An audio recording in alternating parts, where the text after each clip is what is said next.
जय बोलो देवादिदेव 1008 श्री भगवान महावीर स्वामी की जय जय जय। अहिंसा परमो धर्म की जय जय जय। परम पूज आचार्य गुरुवर श्री विद्यासागर जी महाराज की जय जय जय। आचार्य परमेष्टि समय सागर जी महाराज के, गुणायतन प्रेता मनीषी प्रमाण सागर जी महाराज के, परम पूज मुनि और संतान सागर जी महाराज के।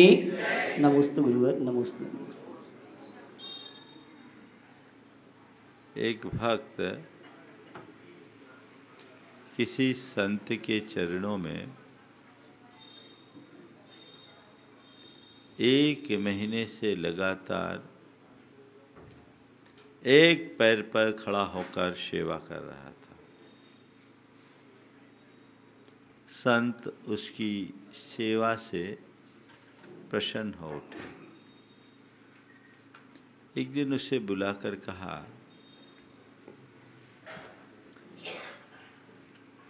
ले ये पारिश्रमणी है, मैं हफ्ते भर के लिए तुम्हें सौंप रहा हूं। इससे तू जितना चाहे उतना सोना बना लेना, लेकिन एक शर्त है, इसका प्रयोग केवल एक ही बार करना और समय है कुल हफ्ते भर का। पारिश्रमणी लिया, घर आया, देखा कौन सा लोहा है जिससे इसे सोना बनाया जा सके, जिसको सोना बनाया जा सके। वो ऐसा अभागा था कि घर में लोहा भी ज़्यादा नहीं था। लोहे के नाम पर घर की कुंडी और तवा और चमेटा। सोचा कुंडी सोने की बना लूँगा तो रहना मुश्किल हो जाएगा, और तवे और चमेटे को सोने की बनाऊंगा तो खाऊंगा क्या। हफ्ता भर का टाइम है, क्या किया जाए। थोड़ा लोहा इकट्ठा किया जाए, और लोहा इकट्ठा करने के लिए लोहा खरीदा जाए। और लोहा खरीदने के ख्याल से वो मार्केट में गया। फ्रेश लोहा तो महंगा होता है। वो कबाड़ी के यहाँ गया। उसके पास जो थोड़ी बहुत जमा पूंजी थी वो इतनी थी कि उससे बस 10-5 किलो लोहा मिल सकता था, और उसको वो लोहा भी थोड़ा महंगा दिख रहा था। कबाड़ी ने कहा, नया ऑप्शन होने वाला है, और यदि तुम हमें कुछ एडवांस दे दो तो हम तुम्हें बहुत रीजनेबल रेट में पर्याप्त लोहा दे देंगे। बोला कितने दिन में आएगा? बोले 2 से 3 दिन में स्टॉक आने वाला है। हफ्ता भर का टाइम है। दिमाग लगाया, अपना मकान गिरवी रख दिया, पैसे इकट्ठे किए और उसको दे दिया। 1 ट्रक लोहे का सौदा हो गया। अब तो क्या है, एक ही ख्वाब में मगन हो गया, मेरे घर में लोहे का ढेर है और एक झटके में पारसमणि से इसका स्पर्श कराऊंगा, मेरे घर में सोने का ढेर लग जाएगा, मैं इस धरती का सबसे बड़ा धनपति बन जाऊंगा। इसी ख्वाब और ख्याल में वो दिन रात खोया रहता है।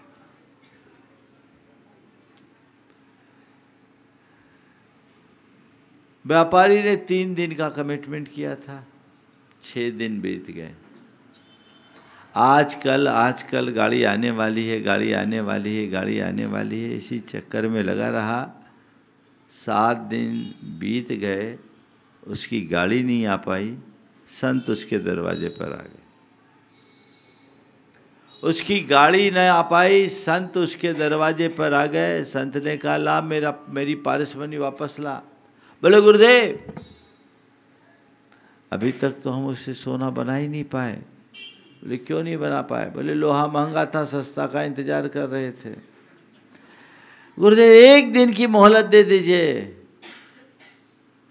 गुरु ने कहा जो 7 दिन में सोना नहीं बना पाया वो 7 जन्म में भी नहीं बना सकता। जो 7 दिन में सोना नहीं बना पाया वो 7 जन्म में भी नहीं बना सकता।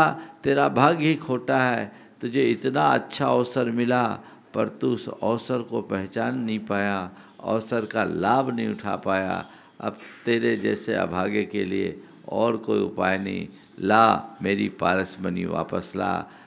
तुझे ये समझ में नहीं आया लोहा कितना भी महंगा हो सोने से तो सस्ता होगा, है ना।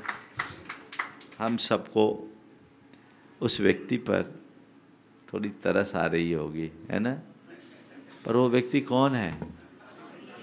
हाँ, कौन है? समझ में आ रहा है? कहाँ बैठा है ना। ये जो सप्ताह के 7 दिन हैं ये हमें हमारे जीवन को स्वर्णिम बनाने का अवसर है। इस लोहे को धर्म की पारसमणि से जोड़ दो, जीवन सोना बन जाएगा। और इस 7 दिनों में यदि हमने ये नहीं किया तो 7 जन्म में भी नहीं कर पाएंगे।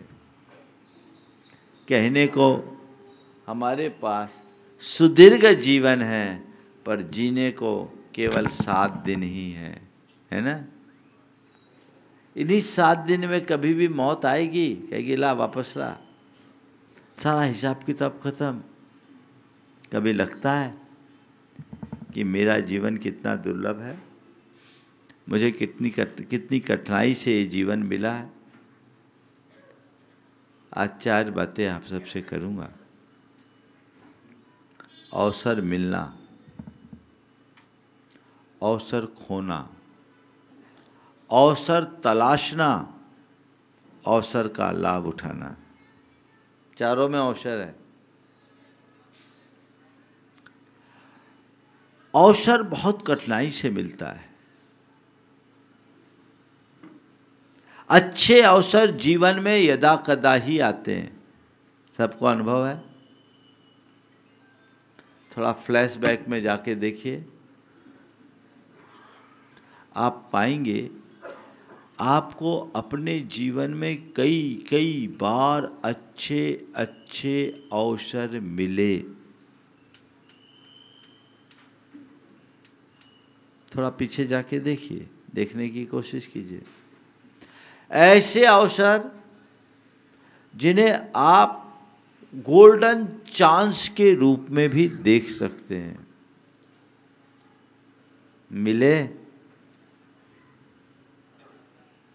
पर हमने क्या किया?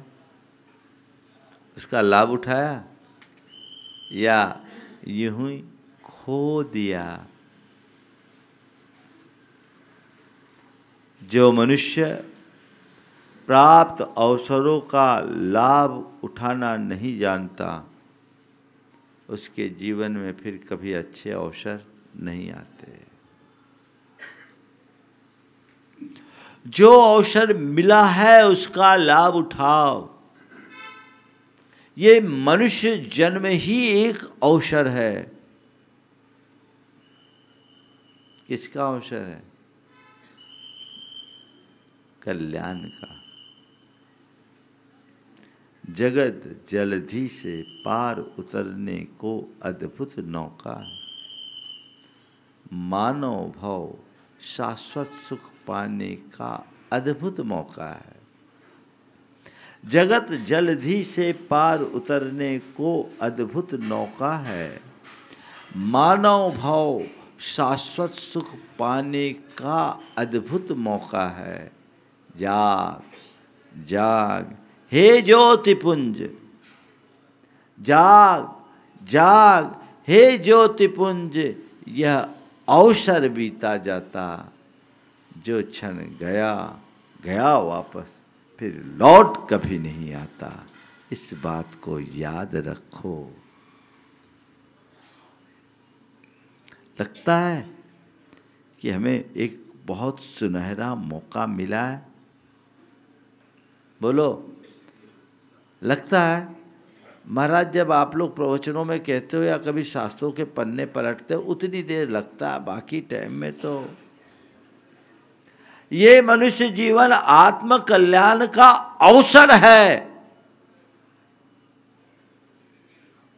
ऐसा बहुत बिरलों को लगता है, जबकि ये लगना चाहिए, गहराई से लगना चाहिए। यथार्थ है, क्योंकि जो अवसर एक मनुष्य के जीवन में है, संसार में कहीं नहीं। नारकियों को अनुकूलता नहीं, पशु पक्षियों में समझ नहीं, और देवों को फुर्सत नहीं। नरक में वो चाह करके भी नहीं कर सकते, वहां सुविधा ही नहीं है। पशु पक्षियों में समझ नहीं है, देवों को फुर्सत नहीं है। केवल यह मनुष्य जीवन है जिसमें ये सारी चीजें हैं। सच्चे अर्थों में ये नरभाव किस लिए मिला है? लोहा इकट्ठे करने के लिए कि उसको सोना बनाने के लिए? बोलो, कर क्या रहे हो? हाँ, लोहा भी खरीद नहीं रहे, केवल सौदा कर रहे हैं, इकट्ठा हो जाए। आखिर कब? अपने मन से पूछो, ये मनुष्य जीवन मुझे किस लिए मिला? ये मनुष्य जीवन मुझे किस लिए मिला? कभी विचार आता है मन में? शायद नहीं। हम तो बस जी रहे हैं और जीते जा रहे हैं, खींच तान कर अपनी जिंदगी पूरी कर देते हैं। कोई 20 बरस जीता है, कोई 50 बरस जीता है, कोई 60 बरस जीता है, कोई 80 बरस जीता है, कोई भाग्यशाली 100 बरस भी जी लेगा, लेकिन एक दिन अपनी कहानी पूरी करेगा। किया क्या? बस अपनी सांसें काटा। और क्या किया? जिया, लंबा जीवन जिया। किया क्या? अब तक मैंने जो जीवन जिया है, उस जीवन में क्या किया? कभी इसका विचार? कभी इसका विचार? क्यों मिला? इस पर विचार करो। ये एक अवसर को पहचानने का अवसर है। कई बार आप लोगों के मुंह से निकलता है, हम अवसर को पहचान नहीं पाए, अवसर चूक गए, है ना? पछताते हो और फिर दोबारा उस अवसर को जुटाने में जुट जाते हो, और मौका मिलता है तो फिर गलती नहीं करते, फिर लपक करके काम करते हो। हाँ, लोक जीवन में यदि कोई अवसर खोए तो उसे दोबारा पाना कठिन नहीं है, लेकिन परमार्थ क्षेत्र में अवसर चूकने के बाद दोबारा पाना बहुत दुर्लभ है।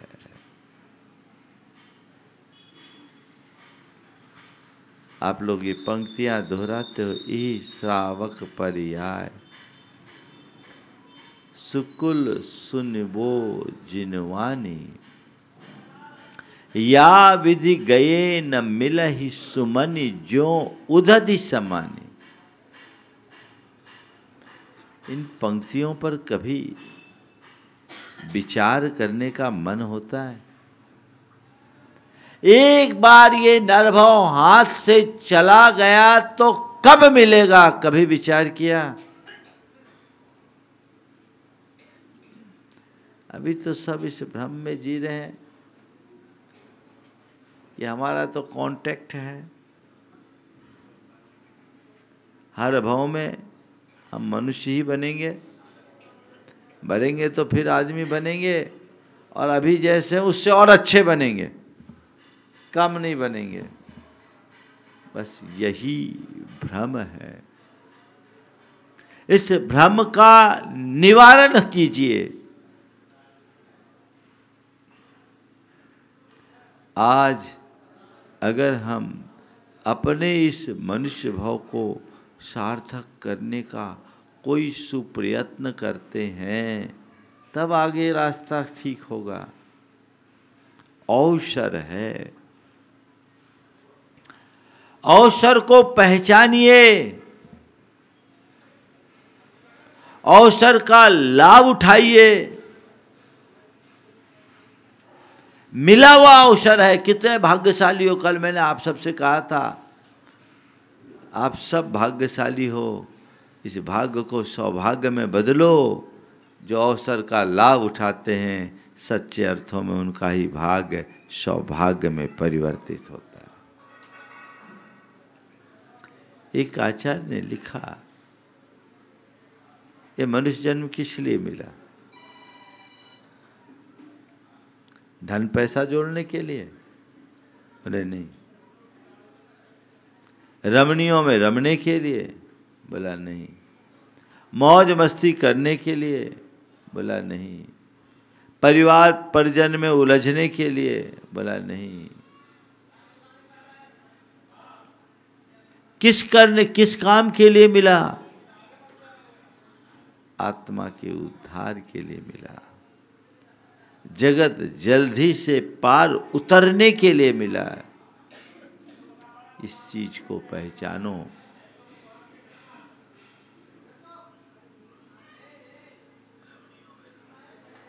इसको पहचानो और जिसके लिए मिला है उसका लाभ उठाओ। हाथ से निकल जाने के बाद कुछ नहीं बचेगा। कल हमारे जीवन की कहानी खत्म हो जाएगी, फिर हासिल कुछ नहीं होने वाला, हो गया। अवसर मिला है, इस अवसर को पहचाने, इसे खोए नहीं, इसका लाभ उठाए। एक व्यक्ति एक ऐसे नगर में पहुंचा कि चुनाव का दिन था और राजा का चुनाव भी बिल्कुल अलग रीति से होता था। हाथी के सूंड में माला दे दी जाती थी और हाथी जिसके गले में माला डाल दे उसको राजा मान लिया जाता था। इसको बोलते थे हस्ती पट्ट बंधन।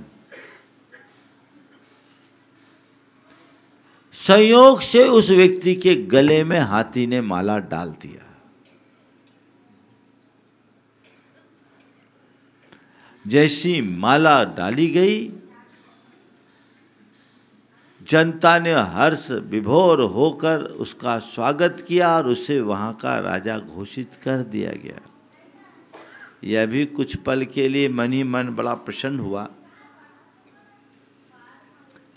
लेकिन जैसे ही वहां के राज पुरोहित ने कानून पढ़ करके सुनाया कि इस नगर में कोई भी राजा 5 बरस से ज़्यादा राज नहीं कर सकता, आपको 5 साल का राज्य तो मिलेगा और 5 साल पूर्ण होते ही नगर की सीमा से सटी मगरमच्छों और घड़ियालों से भरी नदी में छोड़ दिया जाएगा। एक बारगी वह घबराया। पता चला कि अब तक जितने भी राजा आए 5 साल राज किए और बाद में मगरमच्छों के ग्रास बन गए, जिंदगी चले गई। उसे लगा ये तो बहुत महंगा सौदा है, लेकिन ओ ये बीमारी खतरनाक है, ठीक कर लो। मैं 10 सेकेंड के लिए रुकता हूँ, आप लोग साइलेंट कर लीजिए। और अब अगर किसी की घंटी बजेगी तो मैं उसकी घंटी बजवा दूँगा। सब साइलेंट कीजिए, आदत डालिए। धर्म सभाओं में ये काम नहीं होना चाहिए, लेकिन क्या करूं, मैं आप लोगों को नहीं सुधार सका तो मैंने अपने आप को ही सुधार लिया, बोलना बंद कर दिया, है ना। सबका ध्यान भंग होता है, इसे ठीक कीजिए। खैर, मैं कह रहा था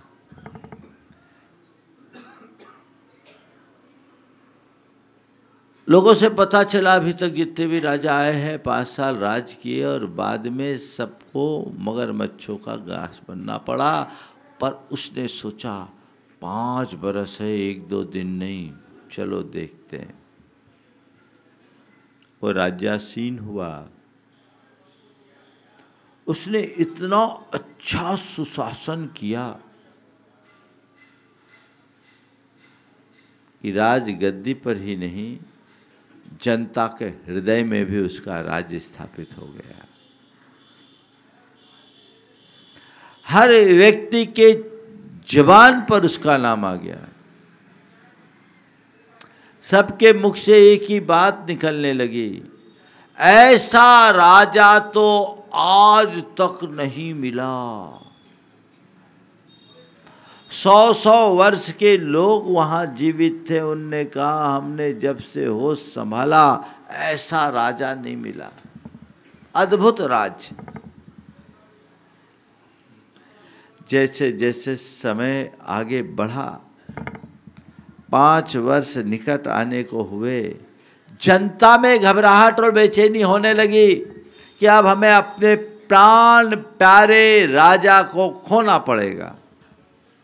लेकिन राजा निश्चिंत, उसको कोई फर्क नहीं। राजा एकदम निश्चिंत। 5 बरस पूरे हुए, आखिरी दिन उस राजा को हाथी पर बिठालकर सारी प्रजा अश्रुपूरित नेत्रों से उसे अंतिम विदाई दे रही थी। पूरे नगर से काफी दूर पर वो नदी थी। नदी के तट तक पूरे नगर निवासी जन बच्चों के साथ राजा की विदाई देने जा रहे थे। सबके मन में इस बात का गहरा दुख था कि अब हम अपने इस प्राण प्यारे, अब हमें इस प्राण प्यारे राजा को खोना पड़ेगा। पर सब के सब लाचार थे, क्योंकि सभी अपने राज्य के कानून से बंधे थे। राजा निश्चिंत। नदी से कुछ पहले राजा को हाथी से उतारा गया। राज पुरोहित ने मंत्रोच्चार किया, वहाँ के कानून की दुहाई दी और राजा के प्रति आभार व्यक्त करते हुए कहा कि यद्यपि आप महान हो और आप जैसा शासक और राजा हमें आज तक नहीं मिला, आपके खोने का हम सबको बड़ा दुख है, दर्द है, लेकिन हम कुछ कर नहीं सकते, कानून से बंधे हैं। इसलिए आपसे निवेदन है, अब आपके लिए इस पार कोई जगह नहीं, उस पार जाना होगा। राजा ने कहा कि मैं भी इस राज्य के कानून का पूर्ण सम्मान करता हूँ और अब मैं इस पार नहीं उस पार ही जाऊँगा, पर मेरे लिए अब इस पार और उस पार में कोई भेद नहीं बचा। मेरे लिए अब इस पार और उस पार में कोई भेद नहीं बचा। सब लोग देखे तो भौचक्क रह गए, क्योंकि उसने नदी में पुल बनवा लिया था और उस पार सुंदर नगर बसा लिया था। लोगों ने देखा नदी में पुल बना हुआ है, उस पार नगर बसा हुआ है। राजा पांव पैदल नदी पार करके इस पार से उस पार गया, और जैसे ही राजा गया पूरी प्रजा गई, राज यहाँ का वहाँ शिफ्ट हो गया और वह सुरक्षित हो गया। है ना? कथा रोचक लगी? लगी कि नहीं लगी? मजेदार है ना? ये कहानी किसकी है? ये जो मनुष्य जीवन है 5 वर्ष के राज्य की भांति है। अगर इसे भोगोगे तो नरक और निगोद रूप मगरमच्छ और घड़ियालों के ग्रास बनोगे, दुर्गति के पात्र बनोगे। और इस नरभव को पाकर उस पार जाने का कोई पुल बनाओगे, नगर बसाओगे, तो इस पार जो है उससे कुछ अतिरिक्त वहाँ पाओगे, सुरक्षित रहोगे। अपने मन से पूछो, तुमने अब तक क्या किया? इस जीवन को भोगा है, केवल इस पार की बात सोची है, या उस पार का भी विचार किया है? बोलो, बनाया है कोई पुल? बसाया है कोई नगर? इस अवसर का कोई उपयोग किया? 5 साल जैसा इतना सुदीर्घ अवसर, इतना सुदीर्घ जीवन, लंबी आयु, निरोगी काया, फिर भी तुमने क्या पाया? क्या कमाया? क्या अर्जित किया? क्या जोड़ा? विचार करो। एक दिन आयु का अंत होगा और सब खत्म हो जाएगा। और वो अंत कब किसका हो जाए कोई पता नहीं, एक पल में सब तबाह। देखो देहरादून में एक सैलाब आया, बादल फटा, सब बताते मंजिलों के मकान बह गए, ढह गए। देखते ही देखते, कुछ मिनट भी नहीं, सेकेंड्स का खेल है। हाँ, कुछ समझ भी नहीं पाए, एक हिचकी आएगी, खेल खत्म हो जाएगा। कभी विचार करते हो इन सब बातों का? हरिवंश राय बच्चन जी की ये पंक्तियां, दीर्घ देख जहां तक पाता हूं, तम का सागर लहराता है, फिर भी उस पार खड़ा कोई हम सबको खींच बुलाता है। देख जहाँ तक पाता हूँ, तम का सागर लहराता है, फिर भी उस पार खड़ा कोई हम सबको खींच बुलाता है। मेरा मन तो डगमग करता तट पर के हिलकोरों से, एकाकी जब पहुँचूँगा मझधार न जाने क्या होगा। इस पार प्रभु तुम हो सब हैं, इस पार प्रभु तुम हो सब हैं, उस पार न जाने क्या होगा, उस पार न जाने क्या होगा। बंधुओं, अवसर को पहचानो, अवसर मिला है इसे पहचानो, खोने से बचो, इसका लाभ उठाओ। अज्ञान और प्रमाद यही 2 हमारे शत्रु हैं।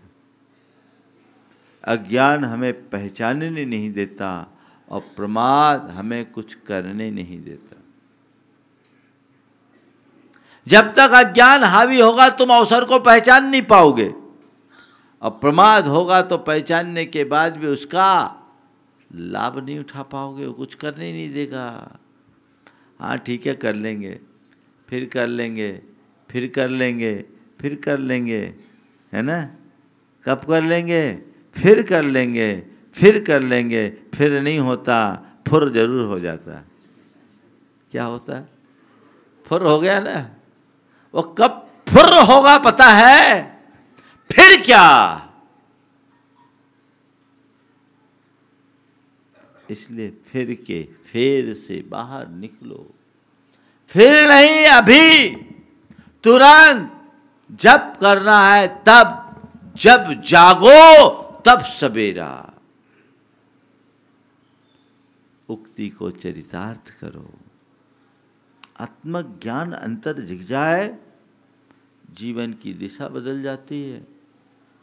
वो आत्मज्ञान जगाइए, तत्वबोध पाइए, जिससे हम पुण्योपचयकारी क्रियाएं कर सकें, धर्म में दृढ़ रह करके, दृढ़ धर्मी बन करके अपने जीवन का पथ प्रशस्त कर सके। एक तत्वज्ञानी में और एक सामान्य आदमी में यही अंतर होता है। सामान्य व्यक्ति को कोई अवसर आता है तो सब 100 बहाने ढूंढता है, और तत्वज्ञानी अच्छे अवसर का बहाना ढूंढता है। अवसर आने पर बहाना ढूंढने वाले लोग और किसी बहाने अवसर खोजने वाले लोग, दोनों में अंतर है ना। अपने अंदर उतर लो, देखो कहाँ है। बहुत सारे लोग अभी भी बहाना बना रहे हैं।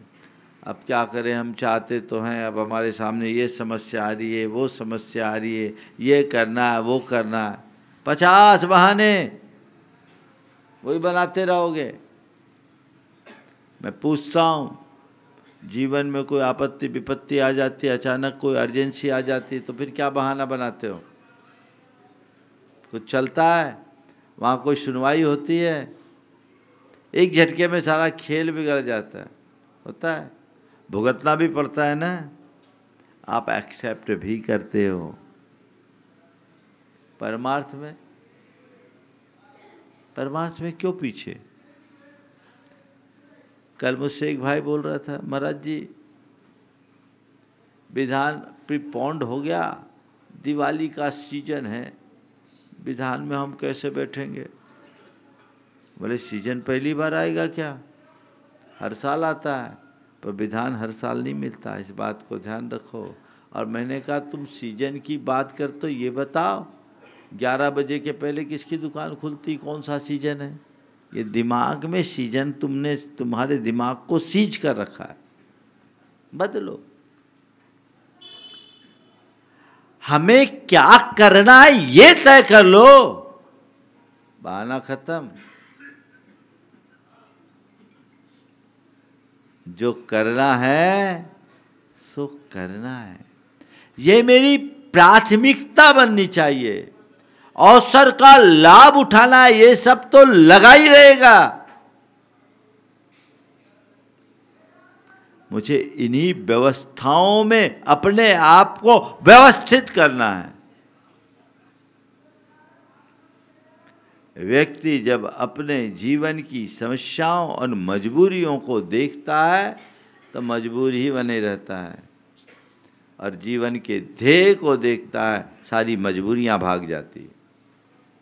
ध्येय क्या, उद्देश्य क्या, लक्ष्य क्या है? जो ध्येय है, जो उद्देश्य है, जो लक्ष्य है, वो हमारी प्राथमिकता बनती है, और जो प्राथमिकता में आ जाए उसको कोई रोक नहीं पाता। हमारे जीवन की एक ही प्राथमिकता होनी चाहिए, आत्मोद्धार। क्या होना चाहिए? बोलो, है ना? है कोई ऐसी तैयारी? महाराज अभी तो हमने सोचा ही नहीं है।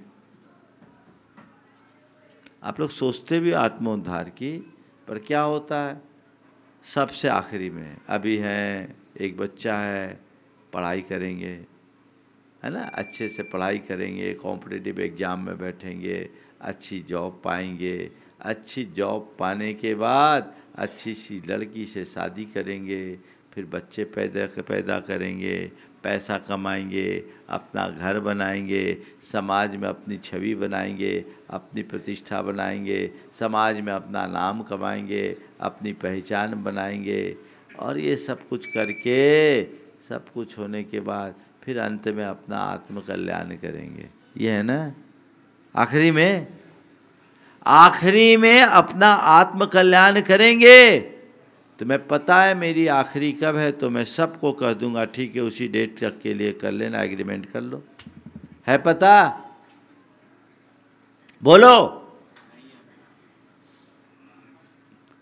जब परदेसी हुआ रवाना, प्यारी काया पड़ी रही, भैया जी सुनाते हैं बहुत जोरदार, आज इनका भी एक भजन होगा। क्या हुआ? आखिरी में करेंगे, आखिरी कब करेंगे? एक बार एक युवक आया, नई नई शादी हुई थी, तो बातचीत में ऐसे ही उनके माँ बाप भी साथ में थे, तो बोला भाई पूजा पाठ कर लो। पूजा पाठ करने के लिए महाराज जी इससे कहो। मैं उसकी तरफ देखा, बोला महाराज बुढ़ापे में देखूंगा। क्या बोला? बुढ़ापे में देखूंगा। मैंने कहा बेटा बुढ़ापा देख पाएगा इसकी गारंटी है?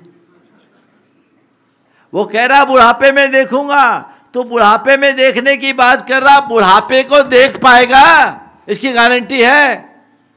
तो फिर क्या देखेगा बोलो? कई लोग हैं जो जवानी में ही चल बसे, बुढ़ापा कहाँ देख पाए। और सच्चे अर्थों में बुढ़ापे को देख ले तो अभी समझ जाएगा बुढ़ापे में कुछ करने लायक नहीं होगा। जवान कहते अभी हमारी उम्र नहीं है, और बूढ़े कहते अब हमारी उम्र कहाँ है। कहानी तो ये है, अब हमारी बस की नहीं है। जब बस की थी तब समझ नहीं थी, और जब समझ आ गई तो बस नहीं है ना। दांत थे तो चना नहीं, और चना आ गए तो दांत नहीं। बातचीत का क्रम आगे बढ़ा, थोड़ा जल्दी में था। बोले भैया कहाँ जा रहे हो? बोले महाराज जी अब शादी हो गई तो एक आध नई पॉलिसीज ले रहा हूँ बीमा का। बोले क्यों? बोले महाराज जी अब शादी हो गई, जीवन का कोई भरोसा नहीं, कोई लायबिलिटी ना है, इसलिए बीमा करा ले। हमने कहा धन्य है भाई, अभी तो कह रहा था बुढ़ापे में देखूंगा, और अब कह रहा जीवन का कोई भरोसा नहीं। कैसी विचित्रता है। मैंने कहा देख भाई बीमा भी कराना है ना, तो असली बीमा करा। ये बीमा वाले केवल आश्वासन बेचते हैं, जिंदगी के साथ भी जिंदगी के बाद भी। मैं तुम्हें बचा नहीं पाएंगे, न जिंदगी के साथ न जिंदगी के बाद। मरने के बाद पीछे वाले को मिलेगा, वो भी क्लेम करने के बाद आधा अधूरा। यही होता है ना। मैं बताता हूँ, आप सबको बीमा करना है तो बोलो, हमारा ऑफिस खुला हुआ है, एक क्लास पॉलिसी है। वो बीमा जो सब आपके लिए होगा, जिंदगी के साथ और जिंदगी के बाद, हर पल। वो क्या है? जाना है तो LIC ऑफिस जाने की जरूरत नहीं है, जिनालय आत्मा का बीमा भवन है, और सदगुरु उसके एजेंट है।